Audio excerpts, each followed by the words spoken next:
오늘 있었던 정치권 뒷이야기 알아보는 정치 톡톡 시간입니다. 정치부 우종환 기자와 함께합니다. 어서 오십시오. 이재명 경기지사가 민주당 후보로 드디어 선출이 됐습니다. 그런데 여론조사 결과는 그닥 좋지가 않아요. 네, 이재명 후보 선출의 컨벤션 효과를 민주당이 그다지 누리지 못하는 모습입니다. 리얼미터가 지난주 조사한 결과를 보면 국민의힘 지지율은 41.2%로 오른 반면 민주당은 29.5%로 떨어져 차이가 꽤 큽니다. 특히 호남 지지율이 일주일 전보다 13.9%포인트 떨어져 낙폭이 큰 걸로 나타나 그 배경에 관심이 쏠리고 있습니다. 조사업체 얘기 한번 들어보시죠. 호남권 급락 등 민주당 약세는 무효표 논란, 일배 발언 등 경선 후유증에 따른 단기 하락 성격으로 보였습니다. 이재명 후보 본인도 윤석열, 홍준표 후보와 가상 대결에서 각각 오차 범위 내 접전을 벌이는 걸로 나타났습니다.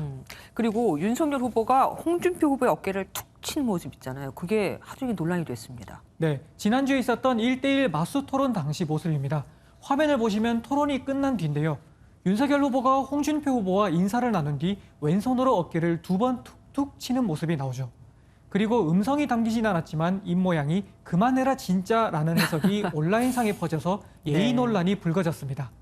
앞서 토론에서 홍 후보가 윤 후보의 당 해체 발언과 가족 관련 의혹을 두고 집중 공격하자 윤 후보가 불쾌한 반응을 보이기도 했었는데요. 본인 리스크, 부인 리스크, 장모 리스크 이렇게 많은 리스크를 가진 후보를 제가 처음 봤습니다. 거기하고 다를 바가 없다.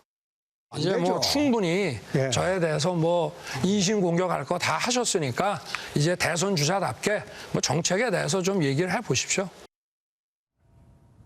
홍 후보 측은 적당히 하라는 취지로 받아들였다고 하고 윤 후보 측은 특정 제스처로 확대 해석할 필요가 없다며 두 분 사이는 좋다고 해명했습니다. 그러니까 윤 후보가 홍 후보보다 6살 어리잖아요. 네, 그래서 맞습니다. 그런 얘기가 나온 것 같은데 막상 당사자들끼리는 별거 아니었다. 이거네요. 그리고 오늘 양산 통도사에서 뜻밖의 만남이 있었다고요? 네, 경남 양산 통도사에서 진행된 삼보 사찰 천리 순례의 마무리인 회양식이라는 행사였습니다. 불심을 잡기 위해 국민의힘에서는 윤석열, 유승민 후보가 참석했는데 민주당은 국감에 참석한 이재명 후보 대신 부인 김혜경 씨가 참석했습니다. 공교롭게도 윤 후보 옆에 김 씨 자리가 마련되는 바람에 두 사람이 나란히 앉아 있는 모습이 연출됐습니다. 눈도 마주치지 않고 어색한 모습이 이어지는가 하면 윤 후보와 김 씨가 원로 스님을 양옆에서 부축하는 장면도 나왔는데요. 어색함이 너무 길었는지 잠깐 짧은 대화를 나누는 모습이 포착되기도 했습니다. 와, 저라도 참 할 말이 없었겠습니다.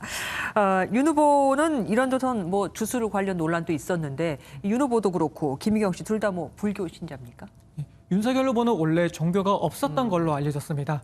다만 손바닥 왕자나 정법 강의 등 논란이 일자 최근 순복음 교회를 찾아 기도를 올리는 등 논란을 불식시키려는 행보를 보였는데요.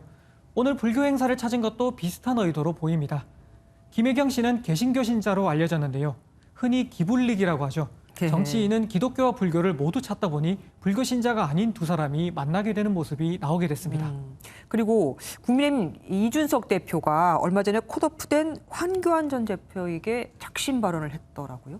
네, 앞서 4위로 컷오프 통과를 노렸던 황교안 전 대표는 경선 과정에 부정선거가 있어서 자신이 탈락했다고 주장하고 있는데요. 이준석 대표는 문제없음이 입증됐다며 공식적으로 경고했습니다. 일부 유튜버들과 야합하여 선거 부정론을 내세우는 분들이 있는데 앞으로 각자의 이익을 위해서 이런 당에 해가 되는 행위를 지속할 경우 저는 단호하게 조치할 것을 천명하겠습니다.